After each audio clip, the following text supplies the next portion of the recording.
Number 28 in the 42 Ideas on Leadership comes to us from Daniel Goleman, specifically looking at the article he wrote for the Harvard Business Review in 2000, Leadership That Gets Results. The idea and the main idea behind this article is that people should choose the leadership style that best suits the situation rather than simply using their default personality. Again, because it's written by Daniel Goleman, who has written the book Emotional Intelligence, he incorporates the elements of emotional intelligence into these leadership styles. The 4 elements that he uses in this article are self-awareness, self-management, social awareness, and social skill. We've looked at these in a little bit more detail in another video. He also draws on the fact that emotional intelligence and the correct leadership style creates the correct climate for an organization to succeed, and that if you have a strong climate, it actually increases productivity and results by up to a third.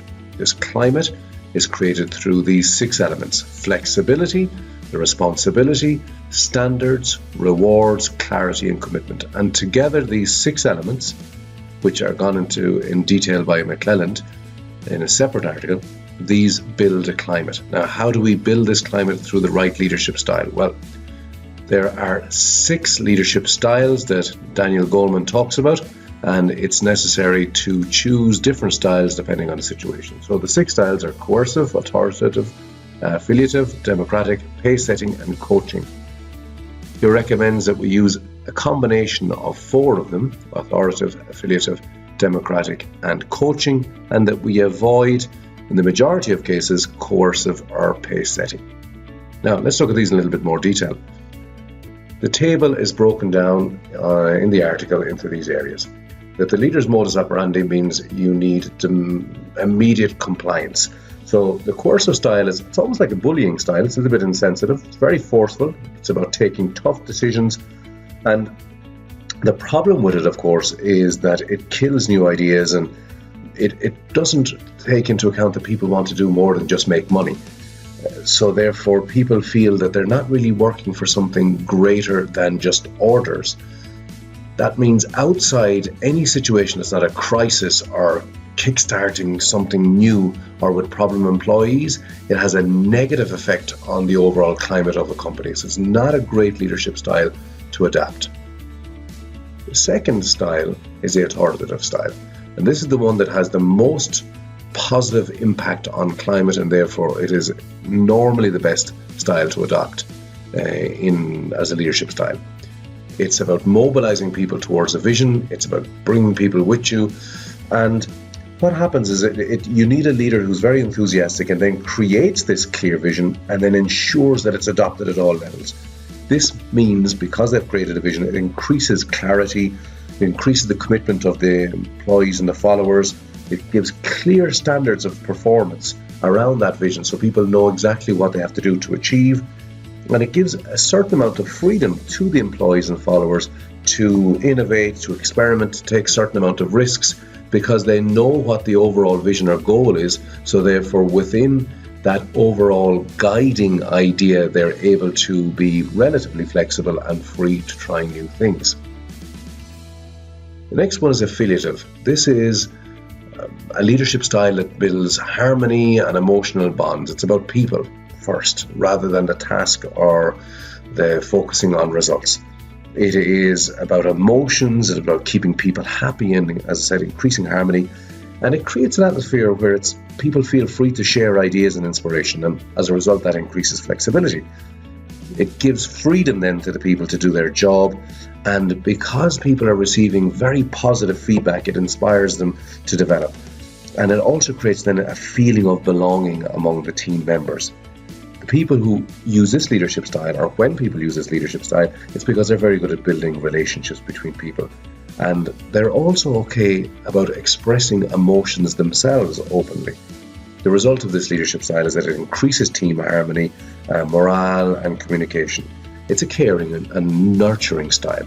So this is very, very useful for helping heal rifts in a team.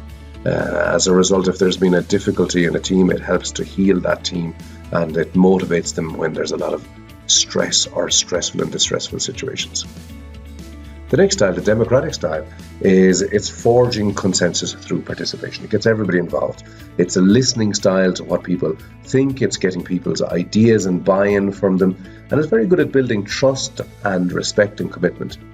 The danger, of course, is that we have to be careful that it's not just a leadership style that is used to avoid conflict or avoid taking decisions. If it's not used for that reason, then it can be very effective. The pace-setting style, this normally has a negative impact on climate. This is where the leader sets extremely high standards and then acts as an example, exemplifies those high standards by being such a high achiever themselves.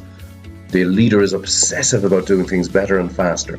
The problem, of course, is that it destroys the climate, because people then feel that they're under pressure just to achieve because the leader is achieving, as opposed to because of any vision.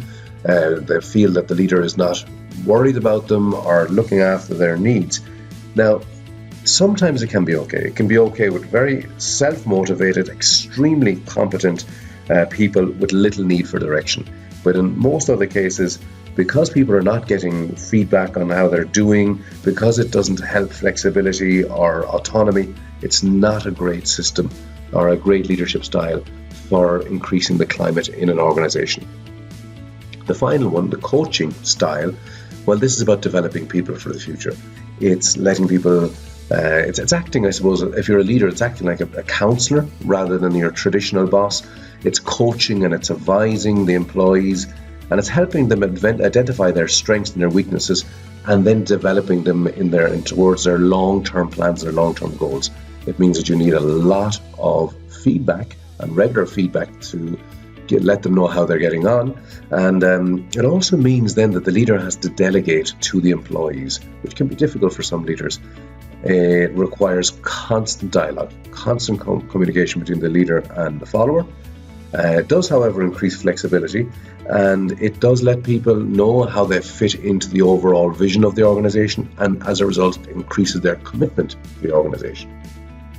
So these are the 6 leadership styles, and depending on the situation, it's better to use one style or another, or a combination of. Again, repeating that most situations do not encourage a leader to use the coercive or the pace-setting style. It's a style that many leaders use, but it's not the best one for creating a climate that increases goals, the achievement of goals and productivity. So we've got 6 styles there again: coercive, authoritative, affiliative, democratic, pace-setting and coaching. And these are from Daniel Goleman, Leadership That Gets Results, an article he wrote for the Harvard Business Review in 2000. And that's number 28 in the 42 ideas on leadership.